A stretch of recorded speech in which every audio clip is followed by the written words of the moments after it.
This week's vocal troubleshooter is about singing with feeling, with emotion. So do you ever wonder why you hear vocalists or singers that you like being referred to as recording artists or artists? Why aren't they just called vocalists or singers? What is it about it that makes this art? Why is it called art? Art is defined as the expression of a human skill, developed through practice, that produces works to be appreciated for its beauty and emotional power. So what that means is, although art may be subjective and we may all have varying cups of tea, things that we appreciate and that we don't appreciate, we can always acknowledge and usually recognize that there is emotion being conveyed in art. And that's the difference between someone who just has a nice voice and someone who's an artist.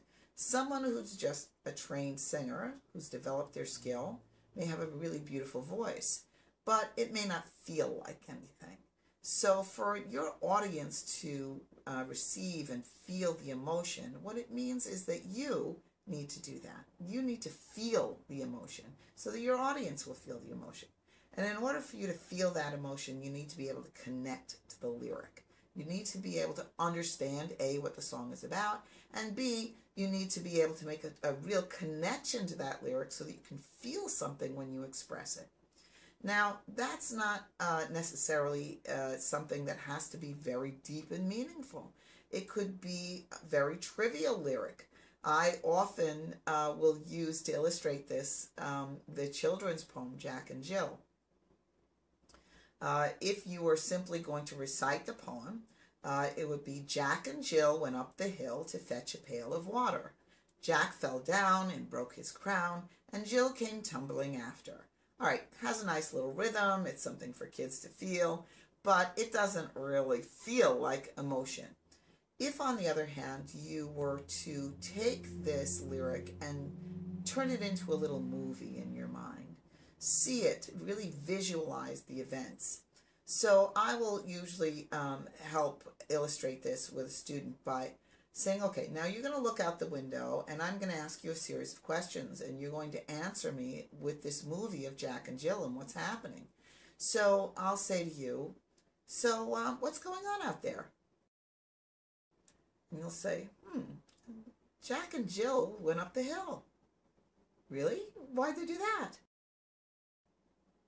To fetch a pail of water. Oh, okay, so what are they doing now? Jack fell down. Is he okay? He broke his crown. And what about Jill? Jill came tumbling after. All right, so there's a lot of feeling in that. It's a silly little kid's poem, but there's a big difference between Jack and Jill went up the hill and Jack and Jill went up the hill, right? Okay, so it doesn't matter how trivial that lyric might be. The important thing is that you need to be able to keep foremost in your mind your desire to convey the feeling that is underlying that it's real, that it's not just a bunch of words that you're singing, which is why you can tell the difference between someone who's just reading and someone who's really conveying their sincere thoughts and genuine expression of what they want to say to you, to communicate to you.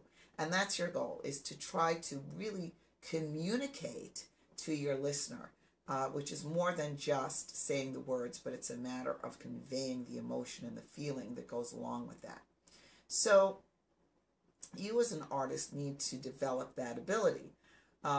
Aside from visualizing it and turning it into a movie, one of the other things that you can do is to practice speaking it, speaking the lyric. Memorize the lyric so that you're not reading it. That's the first part, so that you can really recite it, just like the poem. And like a good poem recital, it's not going to just be the repetition of the words, but really try to infuse the emotion into the poem so that your, since the lyric is now going to be like a poem, so that your audience will be able to really feel and visualize the lyric. One of the other things that I often have students do is to print out a lyric sheet, and above the lyric sheet on each line, make a note of the emotion that is conveyed, or you want to convey in that line.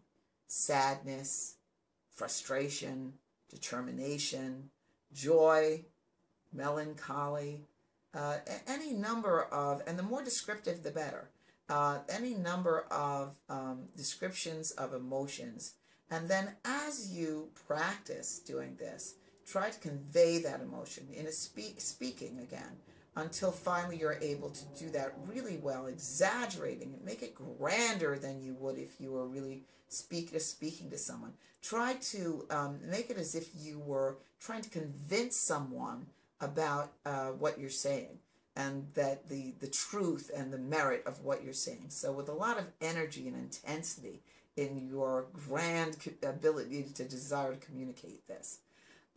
If you find this is difficult, it's an indication that this is an area where you really need to work on developing this skill. Vocal skill and development is one thing, but by the time you get to performing, that should be something that is no longer in your mind. You should not be working about remembering how the song goes, remembering the lyrics, thinking about your technique. All of that should be something that you have cold. And now your total focus should be on conveying emotion, conveying your feeling. If you're an actor, you're probably going to find this to be a lot easier to do. If you're not, and you find this challenging to do, it's really important for you to develop this area the same way you developed your vocal skill. This is an area, or a skill area, that's going to allow you to become a vocal artist and not just a vocalist or a singer. So if being a vocal artist is important to you, then this is something that is necessary for you to work on. Hopefully this has been helpful to you. If it was, please like the video. Also comment on it.